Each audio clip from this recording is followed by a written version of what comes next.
지난 시간에 레위기서의 말씀, 이 11장 45절이죠. 내가 거룩하니 너희도 거룩할지어다 라는 말씀을 전하면서 우리가 그리스도인의 성품을 갖는 데 있어서 이 거룩함을, 우리도 거룩함을 소유해서 거룩해져야 된다라는 말씀을 드렸습니다. 이 거룩함이 하나님의 여러 속성 중에 하나죠. 거룩함을, 하나님은 거룩하십니다 라는 그 거룩함을 사실은 다른 표현을 할 수 있는데 그것은 완전한 순결입니다. 근데 하나님께는 순결하신 하나님이라는 말은 잘 쓰질 않아요. 근데 이 순결이 완전한 순결, 그 순결이 완전할 때 우리는 거룩하다 이렇게 표현을 하고, 그리고 내가 거룩하니 너희도 거룩할지어다 해서 하나님의 백성들은 또 하나님의 거룩하심을 닮아가야 되죠. 그래서 우리가 거룩한 삶을 살려고 하고 성도, 거룩한 무리로서 살아가는데, 그런데 우리가 그럼 하나님을 닮는다고 해서 우리도 거룩하다, 당신은 참 거룩해요, 이렇게 말하지는 않습니다. 물론 캐톨릭에서는 성인 그래가지고 거룩한 사람들 이렇게 얘기하지만 사실은 그 거룩을, 하나님의 거룩과 인간이 그 거룩을 닮아가는 거와는 비교할 수가 없기 때문에 그렇게 말하면 안 돼요. 그래서 하나님께는 거룩하신 하나님이라고 표현하지만 우리가 그 거룩하심을 닮아갈 때는 그 거룩함을 거룩하다 하지 않고 순결하다 이렇게 말합니다. 순결. 그래서 하나님의 순결은 완전한 순결이라면 우리는 조금 부족하지만, 그러나 연약하지만 그 가운데 순결한, 퓨어즈, 순결한 모습을 이렇게 보이려고 하는 것입니다. 이 순결이 중요한 이유가 있습니다. 순결한 자가 하나님께 가까이 나아갈 수 있기 때문에 그렇습니다. 하나님께 가까이 나가려면 순결해야 합니다. 예수님께서 이렇게 말씀하셨죠. 오늘 말씀 다시 한번 읽겠습니다. 마음이 청결한 자는 복이 있나니 그들이 하나님을 볼 것이며, 여기서 말하는 마음이 청결하다, 이게 순결합니다. 순결함입니다. 그래서 순결한 자가 복이 있나니 그들이 하나님을 본다라고 얘기를 했는데, 이것은 예수님의 그 신약 시대뿐만 아니라 지금 현대 시대 그리고 구약 시대에도 계속해서 강조되는 것입니다. 구약 시대 하나님께서 모세를 통해서 이스라엘 백성에게 말씀하셨던 그 율법 중에 이런 내용이 있죠. 출애굽기 19장 10절 11절 같이 읽겠습니다. 여호와께서 모세에게 이르시되 너는 백성에게로 가서 오늘과 내일 그들을 성결하게 하며 그들에게 옷을 빨게 하고 준비하게 하여 셋째 날을 기다리게 하라. 이는 셋째 날에 나 여호와가 온 백성의 목전에서 시내산에 강림할 것임이니. 지금 여기 보니까 하나님께서 강림하셔서 이 시내산에서 이스라엘 백성들이 있을 때 하나님의 강림을 앞두고 하나님을 목전에서 배우는 그런 시간이 이제 앞에 있으니 지금 너희들은 성결해야 된다. 그래서 옷을 빨고 그런 성결하는 어떤 작업들을 하게 되죠. 그 제사를 지낼 때도 마찬가지입니다. 하나님께서 제사를 지낼 때도 이 성결 의식, 그래서 우리가 정결 의식이라고 말하는데, 성결을 해야 그 제사장이 하나님께로 나아갈 수 있었습니다. 이 정결하지 않으면, 순결하지 않으면 그러면 하나님을 만날 수가 없다는 거죠. 그래서 여기에 말하는 이 순결에 있어서 중요한 게 뭐냐, 지금 이 순결 의식을 행하라, 옷을 빨아라. 옷을 빨면 우리가 순결해지느냐? 그건 아니죠.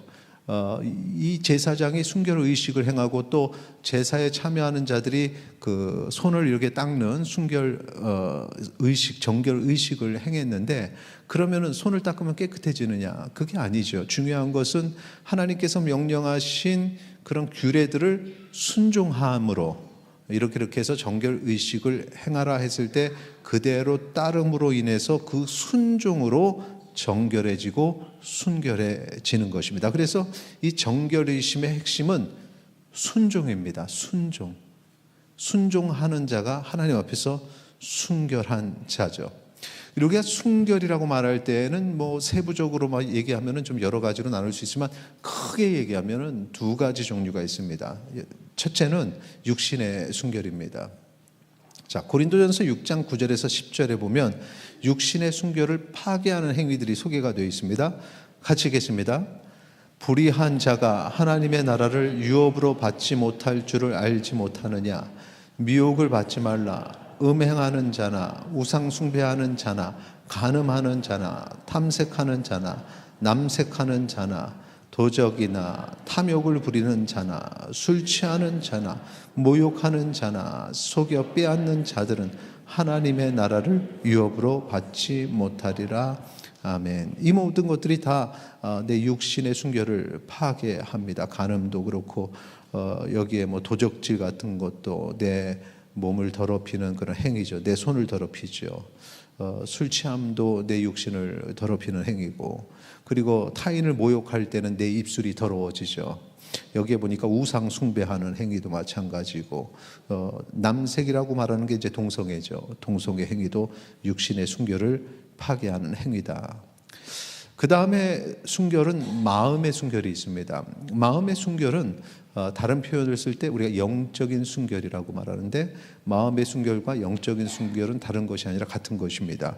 다윗이 이렇게 고백을 했어요. 시편 51편 10절 보시면, 하나님이여 내 속에 정한 마음을 창조하시고 내 안에 정직한 영을 새롭게 하소서. 지금 두 가지 이야기가 같은 내용을 다른 표현을 쓴 것입니다. 내 속에 정한 마음, 내 안에 정직한 영.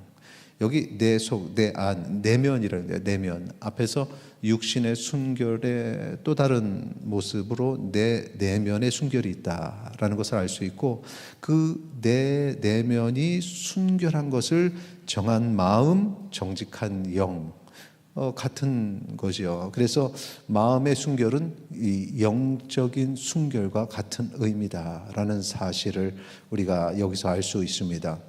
마음의 순결, 영적인 순결은 무엇인가? 물론 육신의 순결도 마찬가지인데, 이 마음의 순결은 내가 하나님 편에 서는 것입니다. 하나님 편에 서는 것, 하나님께 속한 것, 그게 내 마음의 순결입니다. 야고보서 4장 4절과 8절 말씀을 같이 읽을 텐데, 먼저 8절을 먼저 보죠. 8절 밑에 거부터 같이 읽겠습니다. 하나님을 가까이 하라. 그리하면 너희를 가까이 하시리라. 죄인들아 손을 깨끗이 하라. 두 마음을 품은 자들아 마음을 성결하게 하라. 자, 여기 지금 세 가지 내용이 있죠. 하나님과 가까이 하는 것, 그리고 손을 깨끗이 하는 것, 정결의식, 그 다음에 마음을 성결하게 하는 것. 그래서 마음을 성결하게 하는 것이 이제 하나님 말씀의 순종이라고 했습니다. 정결의식은 순종함으로 하나님께 가까이 갈 수 있는 거죠. 그래서 하나님 편에 선다라는 표현은 하나님께 가까이 간다는 것. 지금 이 상태가 순결한 상태입니다. 하나님과의 관계가 있죠. 그래서 하나님과 나와의 관계가 유기적인 관계가 되는, 도망가서 숨어 있는 관계가 아니라, 죄를 졌을 때는 도망가서 관계를 끊으려고 하지만 이 순결한 상태에서는 하나님과의 관계가 이어져 있습니다. 자, 반대의 경우 보겠습니다. 조금 전에 말씀 4절 읽겠습니다. 위에 것 시작. 간음한 여인들아 세상과 벗된 것이 하나님과 원수됨을 알지 못하느냐. 그런즉 누구든지 세상과 벗이 되고자 하는 자는 스스로 하나님과 원수되는 것이라. 자, 8절과 함께 비교하면서 읽으면은, 자, 세상과 벗되는 것은 하나님을 가까이 하지 않고 하나님을 떠난 겁니다. 우리가 탕자의 비유가 그거를 가르쳐 주죠. 아버지를 떠나죠. 그리고 타향에 가서 자기 마음대로 사는 것, 그게 세상의 삶입니다. 세상에서 살면서 하나님과의 관계는 끊어지는, 그래서 하나님과는 원수가 되는 상태, 하나님과 멀어진 상태, 이것이 바로 순결을 잃은 상태입니다. 그래서 성경에 보면 여러분, 하나님을 배반하고 우상 숭배하고 죄를 짓는 사람들을 우리가 표현할 때 성경에서 간음한 여인으로 이렇게 비교해서 표현을 많이 하죠. 비유적으로 표현합니다.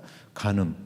그게 이 순결을 잃었다는 겁니다. 내 마음에, 내 내면의 순결, 내 영혼의 순결을 잃었다. 그래서 영혼의 죽음은 하나님과의 단절이라고 했습니다. 육신의 죽음이 있고 영혼의 죽음이 있고 영원한 죽음이 있는데, 그건 영원한 심판, 천국 가지 못하고 지옥에 가는 게 영원한 죽음이고, 영혼의 죽음이 이게 하나님과 죄로 인한 단절인 것입니다. 자, 그러면 우리가 여기서 중요한 것은, 헌신할 때도 마찬가지고 오늘 우리는 이 순결을 지켜야 된다. 하나님 앞에서 순결을 지켜야 된다. 어떻게 하면은 이 육신과 마음의 순결을 지킬 수 있을까? 이것은 다른 표현으로 질문하면 내가 어떻게 하면 하나님과 가까이 있을 수 있을까라는 것과 같은 말입니다. 우리가 하나님과 가까이 있을 수 있는 방법은 무엇일까? 여러분이 하나님과 교제하기를 원하고 하나님과 만나기를 원하는, 여기서 만남이라는 표현, 하나님을 볼 것이요 하나님을 만난다라는 표현은 하나님께 가까이 가는 것에 가장 근접한 상태, 그겁니다. 하나님을 만나는 것. 그래서 하나님과 어떻게 우리가 가까이 있을 수 있을까? 잠언서에서 우리가 그 답을 찾을 수 있는데 4장 21, 22, 23절 같이 읽겠습니다. 그것을 내 눈에서 떠나게 하지 말며 내 마음속. 자, 그게 뭔지 모르겠어요. 근데 그것을 떠나지 않게 마음속에 지켜야 된다고 말합니다. 22절, 그것은 얻는 자에게 생명이 되며 그의 온 육체의 건강이, 생명이 되고 건강이 된다, 유익이 된다는 거죠. 23절, 모든 지킬 만한 것 중에 더욱 내 마음을 지키라. 생명의 근원이 이에서 남이라. 앞에서 육체의 건강도 얘기했고 또 23절에 마음을 지키라. 그러니까 육신의 순결, 마음의 순결을 지키는 방법은 그것을 내가 품으면 된다는 거예요. 그것. 여기서 그것이 무엇이냐? 뭘 것 같습니까? 여러분 그냥 틀려도 되니까 그냥 각자 얘기해 보세요. 여기서 그것은 무엇일까요? 네, 맞습니다. 그겁니다. 답을 공개하겠습니다. 잠언서 4장 6절 7절 같이 읽겠습니다. 지혜를 버리지 말라. 그가 너를 보호하리라.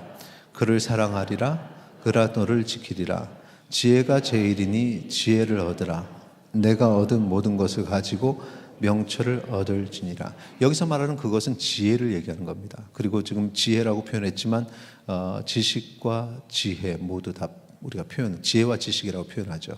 우리가 지혜라고 얘기할 때 이제 가장 쉽게 말하는 것은 하나님의 말씀이라고 이렇게 얘기를 하는데, 이 지혜는 하나님과의 교제를 통해서 얻는 것입니다. 그래서 하나님의 말씀을 읽으면서도 얻기도 하고 또 이 강단에서 선포되는 말씀을 들음으로써도 지혜를 얻기도 하고 여러분 깨닫게 되죠. 그래서 이거구나. 기도를 하다가 어떤 하나님의 말씀이 생각이 나서 깨달음이 있어서 이렇게 깨닫기도 하고 꿈을 꾸기도 하고 환상을 보기도 하는데 그 모든 내용은 다 하나님의 말씀에 준한 내용이에요. 그러니까 뭐 그게 특별한 건 아니고 하나님의 말씀, 결국은 하나님의 말씀이고, 자, 이 지혜는 하나님으로부터 오는 지혜죠. 하나님이 주시는 겁니다. 그러니까 세상의 지혜와는 다른 것. 그래서 우리는 하나님의 말씀을 통해서 얻게 되는 것입니다. 잠언서 2장 6절 7절 보세요. 대저 여호와는 지혜를 주시며 지식과 명철을 그 입에서 내시며, 여기에 지혜와 지식이 나오죠. 7절에 보니까 그는 정직한 자를 위하여 완전한 지혜를 예비하시며 행실이 온전한 자에게 방패가 되시나니 얘기하고 있습니다. 그래서 완전한 지혜를 예비하셔서 정직한 자, 행실이 온전한 자에게 그 지혜를 주십니다. 지혜를 받을 만한 사람이 있다는 겁니다. 10절 같이 읽겠습니다. 곧 지혜가 내 마음에 들어가며 지식이 내 영혼을 즐겁게 할 것이요. 아멘. 그 지혜가 단순히 내 뇌에 뭐 그냥 기억으로 남아서 저장되는 수준이 아니라 내 내면에 깊이, 내 마음 깊이 들어가서 내 마음이, 내 영혼이 그것으로 인해서 즐거워하는 것, 바로 그 지혜로 인해서 내 마음과 내 영혼이 기뻐하고 즐거워하는 것, 그게 바로 순결한 상태입니다. 그러니까 순결이라는 것은 막 되게 철저하게 율법적으로 시간 재고 막 해가지고 내가 뭐 기도 뭐 몇 시간 버텨야지, 금식 며칠 해야지 막 버티고 뭐 하고, 그리고 막 세상 사람들은 쳐다도 안 보고 그냥 하루 종일 뭐 그냥 하나님 앞에만 있고 직장 생활도 안 하고, 이게 순결이 아니라는 거군요. 그냥 하나님의 말씀이, 이 지혜가 내 마음과 내 영혼에 항상 여기에 들어있는 것. 그래서 그런 사람들이 하나님께 가까이 갈 수 있다고 그러죠. 하나님께 가까이 가고 또 하나님께 가까이 감으로 하나님을 만나니 더 기뻐하게 되는, 하나님이 보석과 같은 이 지혜를 다 준비했다가 다 주시는 거죠. 완전한 지혜를 우리에게 주신다. 그래서 이 지혜는 세상에 있는 어떤 학업을 통해서 얻는 지혜가 아니에요. 오직 하나님과의 관계를 통해서 얻을 수 있는 지혜. 우리의 자녀들이 이런 지혜와 지식을 갖게 되기를 소망합니다. 이번에 얼마 전에 그 작업이 꽤 긴 시간이었는데 작업이 끝났습니다. 교회에서 하는 어떤 여러 가지 교육 시스템을 이제 우리가 좀 더 우리 그레이스 음악원도 그렇고 이제 법적으로 좀 이렇게 좀 시스템을 갖추기 위해서 교육부에 등록하는 그 협동조합, 사단법인과 같은 겁니다. 협동조합을 저희가 이제 하나를 만들었어요. 그거의 이름이 지혜와 지식이에요. 지혜와 지식. 겉으로 볼 때는, 세상 사람들이 볼 때는 이게 기독교적 단어인지 모르죠. 그런데 그 지혜와 지식은 하나님으로부터 오는 것. 그리고 그 지혜와 지식을 가진 자는 순결한 자. 그리고 그 지혜와 지식으로 순결한 자는 하나님께 더 한 걸음 더 나가게 되면서 하나님과의 교제가 더 깊게 이루어지는 것입니다. 여러분이 왜 하나님과 가까이 교제하지 못하는가? 그 지혜와 지식을 구하지 않고 그 지혜와 지식으로 살지 않아서 가까이 가지 못하는 거죠. 기쁨이 없는 거죠. 오늘 하나님의 말씀으로 그 말씀 속에서 샘솟듯 흘러서 내게 흘러 들어오는 이 하나님의 지혜와 지식을 깨닫게 되기를 축원합니다. 그러면 하나님과 점점 가까워지다가 나중에 정말 가까워지면 그 다음에 하나님을 보는 것. 그래서 순결한 자가 하나님을 보게 된다는 것. 오늘 본문이 바로 그것을 아주 심플하게 간단하게 표현한 겁니다. 다시 한번 읽을까요? 마태복음 5장 8절, 우리 반주 준비해 주시고 같이 읽겠습니다. 마음이 청결한 자는 복이 있나니 그들이 하나님을 볼 것이며. 아멘. 여러분이 여기 마음이 청결한 순결한 자 되기를 소망합니다. 하나님의 지혜와 지식으로 하나님께 한 걸음 한 걸음 더 나아가기를 소망합니다. 매일매일 하나님과의 교제 속에서 그런 기쁨이 있기를 축원합니다. 그리고 하나님을 만나시기 바랍니다. 다른 사람이 만난 하나님이 아니라 내가 만난 하나님을 체험하시기 바랍니다. 오늘 말씀 간단하게 정리하죠. 세상은 우리를 미혹하고 쓰러뜨리려고 하지만 하나님 편에 서십시오. 순결한 자가 되십시오. 그렇게 하나님과 교제하는 사람, 하나님의 지혜를 가진 사람, 그런 사람이 순결한 그리스도인이요 세상을 이기는 그리스도인이 될 줄 믿습니다.